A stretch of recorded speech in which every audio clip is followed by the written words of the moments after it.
Assalamualaikum warahmatullahi wabarakatuh. Perkenalkan, saya Zahratul Laili dari kelas R3G. Pada kesempatan kali ini, saya akan mempresentasikan materi mengenai faktor-faktor pembelajaran bahasa sebagai tugas pada mata kuliah Teori Belajar Bahasa yang diampu oleh Bapak Irwan Siagian MPD. Pembahasan materi yang akan saya bahas, yang pertama, hakikat pembelajaran bahasa, kedua, prinsip-prinsip pembelajaran bahasa, dan yang ketiga, faktor internal pembelajaran bahasa. A. Hakikat pembelajaran bahasa. Menurut Brown tahun 2010, pembelajaran bahasa adalah proses interaktif yang melibatkan keterlibatan mental, sosial, dan emosional peserta didik dalam menggunakan bahasa dalam komunikasi yang nyata. Dari pendapat tersebut dapat dipahami bahwa pembelajaran bahasa tidak cukup hanya memahami aturan, tetapi harus memberikan pengalaman berbahasa yang otentik melalui praktik dan interaksi agar kemampuan bahasa berkembang secara alami. Contoh, dalam pembelajaran teks deskriptif, guru memberikan tugas kepada siswa untuk mendeskripsikan benda nyata di kelas dan saling bertanya jawab. Interaksi ini membantu mereka menggunakan bahasa secara langsung sesuai tujuan komunikatifnya. Menurut Tarigan, H.G., tahun 2011, pembelajaran bahasa adalah proses memperoleh serta mengembangkan keterampilan berbahasa melalui latihan yang teratur dan sistematis, mencakup keterampilan menyimak, berbicara, membaca, dan menulis. Artinya, pembelajaran bahasa membutuhkan penggunaan bahasa secara aktif dan bermakna. Prosesnya bukan sekedar menghafal aturan, tetapi melibatkan latihan berulang dan terstruktur, agar kemampuan berbahasa berkembang. Contoh, dalam pembelajaran teks eksposisi, guru tidak hanya menjelaskan struktur, tetapi meminta siswa membaca, mengidentifikasi argumen, lalu menulis teks eksposisi mereka sendiri secara bertahap. Selanjutnya, menurut Richards dan Rogers, tahun 2014, pembelajaran bahasa adalah proses pengembangan kompetensi komunikatif melalui penyajian materi, latihan, dan aktivitas yang memungkinkan siswa memahami serta menggunakan bahasa dalam berbagai konteks. Artinya, pembelajaran bahasa harus menekankan kemampuan menggunakan bahasa secara tepat sesuai situasi, bukan hanya menguasai teori atau struktur. Contoh, saat mempelajari teks prosedur, guru memberi contoh dalam bentuk video, lalu meminta siswa mengamati langkah-langkahnya dan mempraktikkan dalam instruksi lisan. Aktivitas ini menekankan penggunaan bahasa dalam konteks nyata. Sintesis teori. Pembelajaran bahasa merupakan proses terencana untuk memperoleh dan mengembangkan kemampuan menyimak, berbicara, membaca, dan menulis melalui latihan yang terstruktur, interaksi sosial, serta praktik berbahasa yang autentik dan bermakna. B. Prinsip-prinsip pembelajaran bahasa. Menurut Abidin Y. tahun 2012, prinsip-prinsip pembelajaran bahasa meliputi 1. Objektif, 2. Rasional, 3. Sistematis, 4. Komunikatif, 5. Fungsional, dan yang keenam, keterpaduan. 1. Objektif. Menurut Muslih M. tahun 2010, pembelajaran bahasa harus didasarkan pada fakta bahasa yang sebenarnya, bukan persepsi subjektif guru atau kebiasaan bahasa yang keliru. Materi dan penilaian harus berpegang pada kaidah bahasa yang baku dan dapat dipertanggungjawabkan. Penjelasan tersebut menunjukkan bahwa guru dan siswa harus mengacu pada aturan bahasa yang jelas, baik dalam penyajian materi maupun penilaiannya, sehingga proses pembelajaran menjadi lebih terarah dan ilmiah. Contoh, guru menilai teks deskripsi siswa berdasarkan struktur dan ciri kebahasaan yang sesuai dengan standar, bukan berdasarkan selera pribadi. Dengan demikian, prinsip objektivitas menegaskan bahwa Pembelajaran bahasa harus berpijak pada aturan dan fakta kebahasaan yang benar. 2. Rasional. Menurut Trianto H. tahun 2011, pembelajaran bahasa harus memiliki dasar logis, terencana, dan dapat dijelaskan secara ilmiah, sehingga setiap langkah pembelajaran dapat dipertanggungjawabkan secara rasional. Maksudnya, pemilihan materi, metode, dan kegiatan belajar tidak boleh sembarangan. Semuanya harus didasarkan pada alasan pedagogis dan kebutuhan belajar peserta didik. Contoh, guru menggunakan teks prosedur di awal semester karena siswa membutuhkan pengenalan struktur dan fungsi teks terlebih dahulu sebelum mempelajari teks argumentasi yang lebih kompleks. 3. Sistematis. Menurut Dalman H. tahun 2014, pembelajaran bahasa harus disusun secara berurutan dan logis, dari materi yang sederhana menuju yang kompleks, sehingga proses pembelajaran bahasa lebih mudah dan dapat dipahami siswa. Artinya, penyusunan materi harus memperhatikan tingkat kesulitan dan keterkaitan antar materi. Siswa akan kesulitan jika langsung dikenalkan pada konsep yang abstrak tanpa pengantar yang memadai. Contoh, guru mengajarkan kalimat inti sebelum menjelaskan kalimat majemuk agar siswa memahami fondasi struktur kalimat. Prinsip sistematis membantu siswa belajar bahasa secara bertahap dan terstruktur. 4. Komunikatif. Menurut Abidin Y. tahun 2012, bahasa pada dasarnya adalah alat komunikasi, sehingga pembelajaran harus menekankan kemampuan siswa untuk menggunakan bahasa dalam situasi nyata. Penjelasan tersebut menegaskan bahwa penguasaan aturan bahasa bukanlah tujuan akhir, yang terpenting adalah kemampuan siswa menyampaikan gagasan dengan tepat dan efektif. Contoh, guru memberikan tugas wawancara, sehingga siswa dapat melatih keberanian dan kefasihan berbicara secara langsung. Dengan demikian, prinsip komunikatif memastikan bahwa pembelajaran bahasa berorientasi pada fungsi bahasa sebagai alat komunikasi. 5. Fungsional. Menurut Tarigan H.G. tahun 2011, bahasa memiliki fungsi tertentu dalam komunikasi seperti mendeskripsikan, menjelaskan, atau menyatakan pendapat. Oleh karena itu, pembelajaran harus menekankan fungsi-fungsi penggunaan bahasa tersebut. Penjelasan ini menekankan bahwa bahasa tidak diajarkan sebagai aturan kosong, melainkan sebagai sarana untuk memenuhi kebutuhan komunikasi tertentu. Contoh, guru meminta siswa membuat teks eksposisi untuk melatih kemampuan menyampaikan pendapat secara logis dan meyakinkan. Prinsip fungsional membantu siswa memahami bahwa setiap bentuk bahasa memiliki fungsi yang spesifik. 6. Keterpaduan. Menurut Sukrijono A. tahun 2011, keterampilan berbahasa yaitu menyimak, berbicara, membaca, dan menulis harus diajarkan secara terpadu karena saling berhubungan dalam proses komunikasi. Artinya, dalam pembelajaran bahasa, seharusnya tidak hanya fokus pada satu keterampilan saja, tetapi harus mencakup beberapa keterampilan sekaligus. Contoh, setelah membaca teks laporan, siswa diminta mempresentasikan isi teks, kemudian menulis kembali rangkuman dengan bahasa sendiri. C.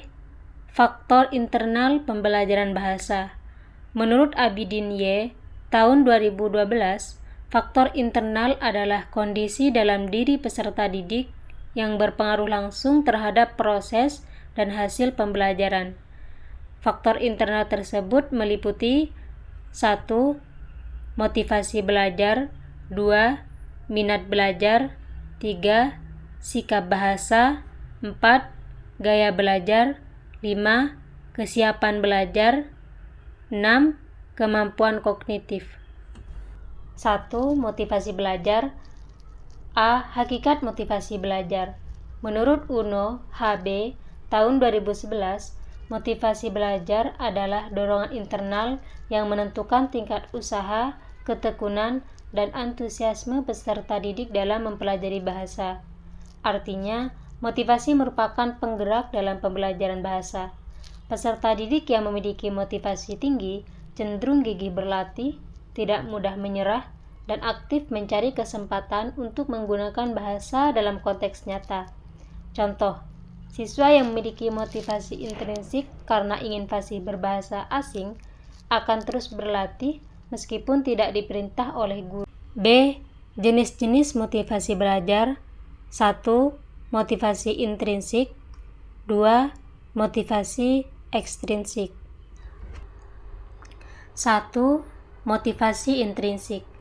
Menurut Sardiman AM tahun 2014, motivasi intrinsik adalah dorongan yang muncul dari dalam diri peserta didik tanpa tekanan dari luar, melainkan karena adanya kesadaran dan keinginan pribadi untuk belajar. Artinya, motivasi intrinsik membuat siswa belajar karena keinginan diri sendiri, bukan paksaan. Siswa dengan motivasi ini cenderung lebih mandiri, tekun, dan menikmati proses belajar karena tujuannya berasal dari dalam diri mereka. Contoh, seorang siswa rutin membaca artikel dan berita berbahasa Indonesia karena ingin memperkaya kosakata dan memahami struktur bahasa dengan lebih baik. 2. Motivasi ekstrinsik. Menurut Dimyati dan Mujiono tahun 2010, motivasi ekstrinsik adalah dorongan belajar yang muncul dari luar peserta didik karena adanya faktor-faktor yang memengaruhi perilaku belajarnya. Artinya, motivasi ekstrinsik terjadi ketika peserta didik belajar bukan karena keinginan pribadi, melainkan karena ada rangsangan atau tuntutan dari luar, seperti nilai, pujian, atau tekanan dari guru dan orang tua. Contoh, siswa menghafal kosakata karena besok ada kuis dari guru. Ia belajar keras karena ingin mendapat nilai bagus, bukan karena suka dengan pelajaran bahasa. Selanjutnya, faktor internal yang kedua yaitu minat belajar. Menurut Sardiman AM tahun 2014, minat adalah ketertarikan atau kecenderungan hati untuk melakukan suatu aktivitas dengan rasa senang, termasuk dalam belajar bahasa. Minat membuat peserta didik fokus, tekun, dan menikmati proses pembelajaran. Artinya, minat berperan penting dalam pembelajaran bahasa. Jika peserta didik menyukai pelajaran bahasa, mereka akan lebih mudah terlibat, aktif bertanya, dan bersedia berlatih di luar kelas tanpa merasa terbebani. Contoh, siswa yang menyukai membaca cerita pendek lebih cepat menguasai struktur kalimat karena sering terpapar contoh penggunaan bahasa. 3. Sikap bahasa. Menurut Chair A tahun 2010, sikap bahasa adalah kecenderungan mental peserta didik dalam menerima, menolak, atau menghargai suatu bahasa. Sikap ini berdampak langsung pada kesediaan siswa menggunakan dan mempelajari bahasa. Dari penjelasan tersebut, dapat dipahami bahwa sikap yang positif dapat mempercepat proses pembelajaran, sedangkan sikap negatif menghambat keberhasilan pembelajaran. Contoh, siswa yang menganggap bahasa Indonesia baku itu kaku, maka akan enggan berlatih berbicara secara formal. 4. Gaya belajar. A. Hakikat gaya belajar. Menurut Deporter dan Hernaki tahun 2013, gaya belajar adalah cara khas seseorang dalam menerima dan mengolah informasi. Setiap gaya belajar memengaruhi cara peserta didik dalam memahami bahasa. Artinya, gaya belajar berperan penting dalam bagaimana peserta didik memahami dan menggunakan bahasa. Setiap jenis gaya belajar membuat peserta didik lebih mudah menyerap informasi dengan cara yang berbeda. Contoh, siswa auditori lebih cepat memahami dialog jika guru memutarkan rekaman percakapan. B. Jenis-jenis gaya belajar. 1. Visual. 2. Auditori.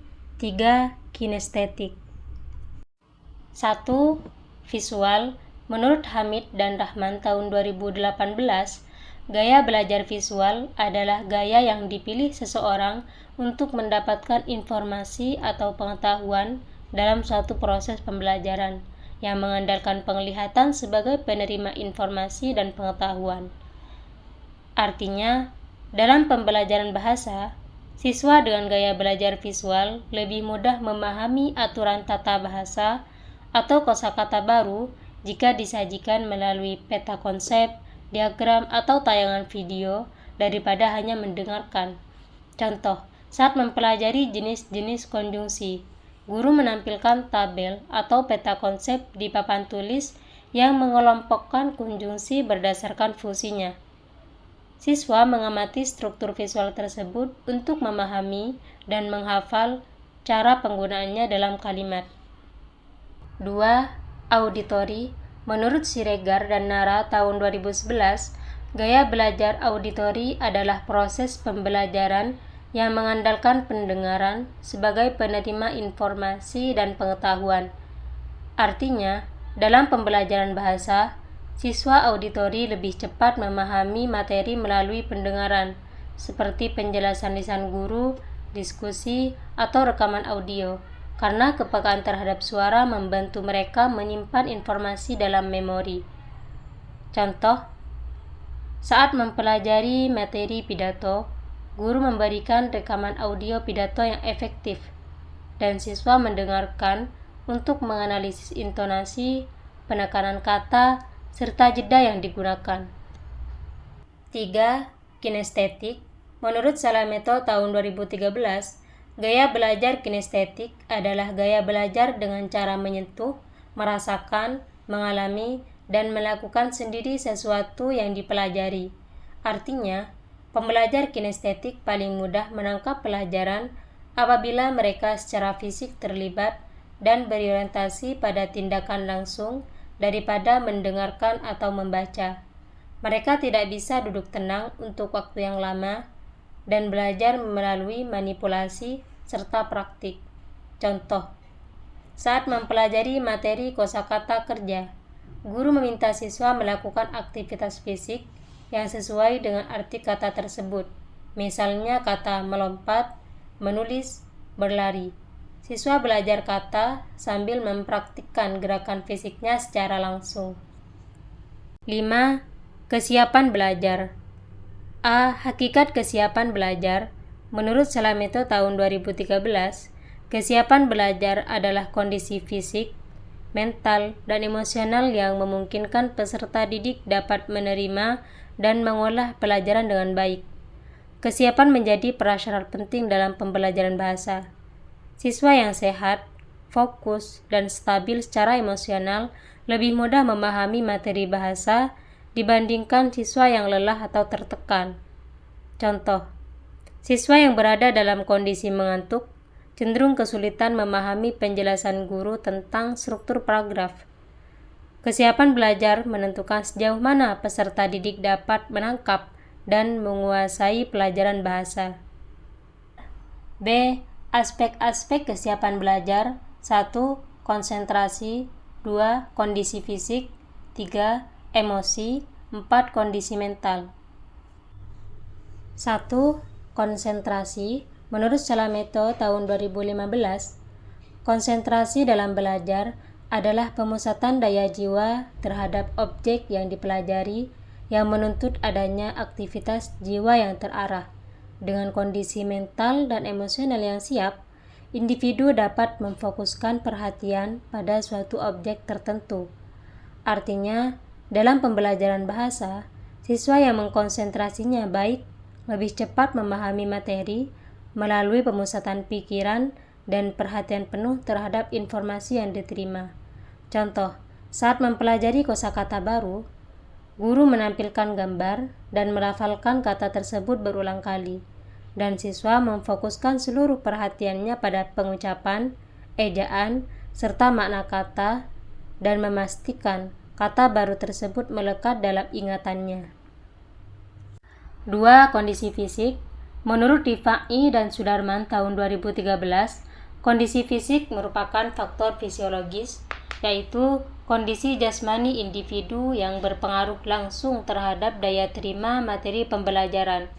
Artinya, kondisi fisik membuat siswa belajar karena adanya kesehatan dan kebugaran tubuh yang mendukung fungsi optimal panca indera dan otak.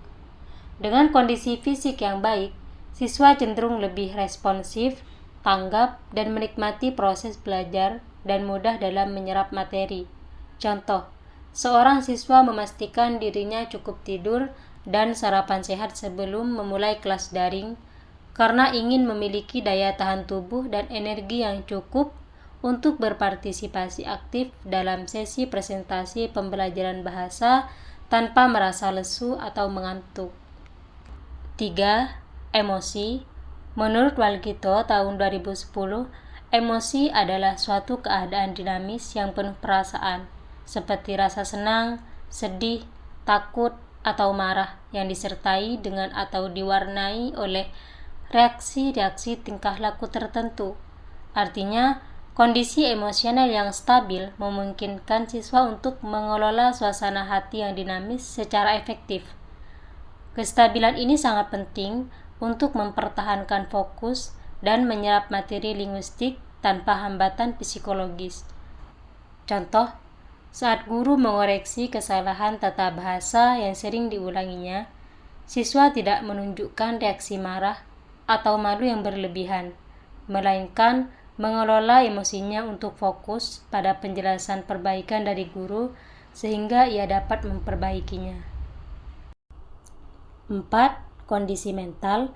Menurut Sutikno S. tahun 2013, kondisi mental adalah kondisi internal psikologis yang menyangkut kepercayaan pada diri sendiri dan penyesuaian diri. Kesiapan mental sangat penting untuk fokus pada suatu hal tanpa hambatan keraguan diri atau kecemasan. Artinya, kondisi mental adalah keadaan pikiran yang siap, tenang, dan percaya diri yang diperlukan agar siswa dapat berpikir secara optimal.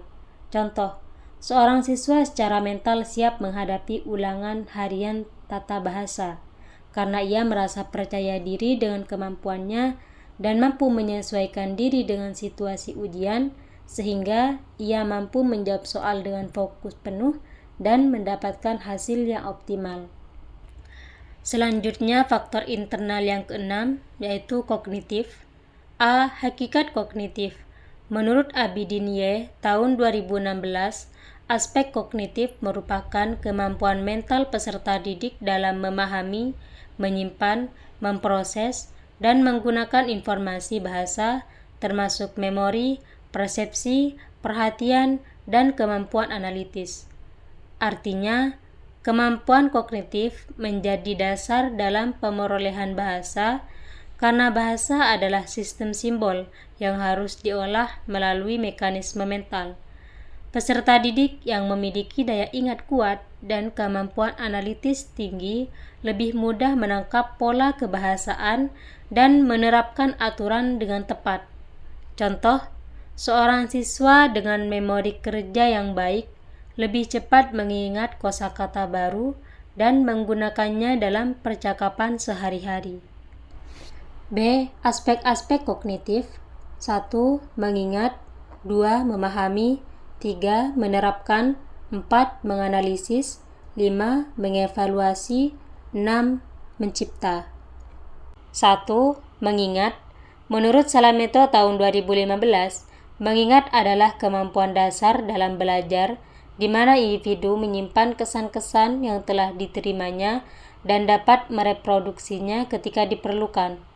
Artinya, mengingat adalah proses kognitif fundamental untuk menginternalisasi masukan linguistik ke dalam memori jangka panjang, di mana siswa dengan kapasitas memori yang baik lebih cepat dalam mengkodekan dan mengambil kembali informasi tersebut secara efisien. Contoh, setelah mengenalkan kosakata, guru mengadakan kuis mendadak keesokan harinya. Siswa harus memanggil kembali kata-kata yang sudah dipelajari dari memori jangka panjang mereka untuk menjawab kuis tersebut. Keberhasilan siswa dalam kuis ini menunjukkan efektivitas proses mengingat mereka. 2. Memahami. Menurut Salameto, tahun 2015, memahami merupakan kemampuan peserta didik dalam menangkap makna dan arti yang terkandung dalam materi pelajaran. Proses ini menuntut aktivitas mental untuk menginterpretasikan dan menghubungkan informasi baru dengan kerangka kognitif yang telah dimiliki. Artinya, memahami adalah proses kognitif fundamental untuk menginterpretasikan dan mengkonstruksi makna dari masukan linguistik dengan menghubungkan informasi baru pada pengetahuan yang sudah ada. Contoh, saat membaca teks prosedur, siswa tidak hanya mengenali kata kerja perintah, siswa yang efektif dalam proses memahami akan mampu mengidentifikasi urutan langkah yang benar dan menginterpretasikan tujuan akhir dari prosedur tersebut. 3. Menerapkan.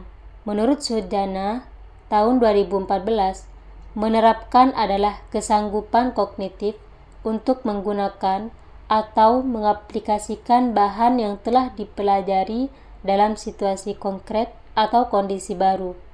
Dari pendapat tersebut dapat dipahami bahwa menerapkan adalah kemampuan siswa untuk mentransfer pengetahuan teoritis ke dalam praktik komunikasi yang efektif dalam tindakan nyata. Contoh, setelah mempelajari teks prosedur di kelas, siswa diminta mendemonstrasikan cara membuat minuman tradisional di depan kelas. Siswa menerapkan pengetahuan teoritis dengan menggunakan kalimat perintah dan konjungsi untuk urutan yang tepat saat presentasi lisan tersebut. 4. Menganalisis. Menurut Uno HB tahun 2014, menganalisis adalah kemampuan kognitif untuk merinci suatu bahan atau objek ke dalam bagian-bagian yang lebih kecil dan mengetahui hubungan timbal balik di antara bagian-bagian tersebut. Artinya, menganalisis adalah kemampuan fundamental di mana siswa memecah teks atau struktur bahasa menjadi komponen penyusunan untuk memahami keterkaitan makna terstruktur kebahasaan secara mendalam. Contoh, siswa membaca sebuah teks berita dan diminta menguraikan struktur teksnya. Siswa menerapkan kemampuan menganalisis dengan memisahkan bagian orientasi, peristiwa, dan sumber berita, lalu menjelaskan hubungan logis antar ketiga bagian tersebut. 5. Mengevaluasi. Menurut Arifin, tahun 2017, mengevaluasi adalah kemampuan kognitif tingkat tinggi untuk membuat penilaian berdasarkan kriteria atau standar tertentu. Kemampuan ini diperlukan untuk menentukan nilai suatu ide, materi, atau hasil kerja berbahasa, baik milik sendiri maupun orang lain. Artinya, mengevaluasi adalah kemampuan fundamental di mana siswa menggunakan standar atau rubrik yang jelas untuk mengukur, mengoreksi, atau memberikan argumen terhadap kualitas suatu karya tulis secara objektif. Contoh, siswa menerima draft teks argumentasi dari teman sekelompoknya.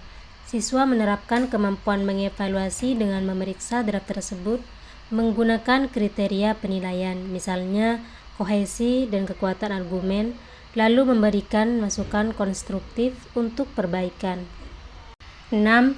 Mencipta. Menurut Sujana tahun 2014, mencipta adalah kesanggupan kognitif untuk menyatukan unsur-unsur dan bagian-bagian menjadi satu kesatuan yang utuh dan logis, atau menghasilkan sesuatu yang baru. Artinya, mencipta adalah kemampuan siswa menghasilkan sesuatu yang baru, seperti teks, karya sastra, atau bentuk komunikasi inovatif menggunakan keterampilan berbahasa mereka secara kreatif.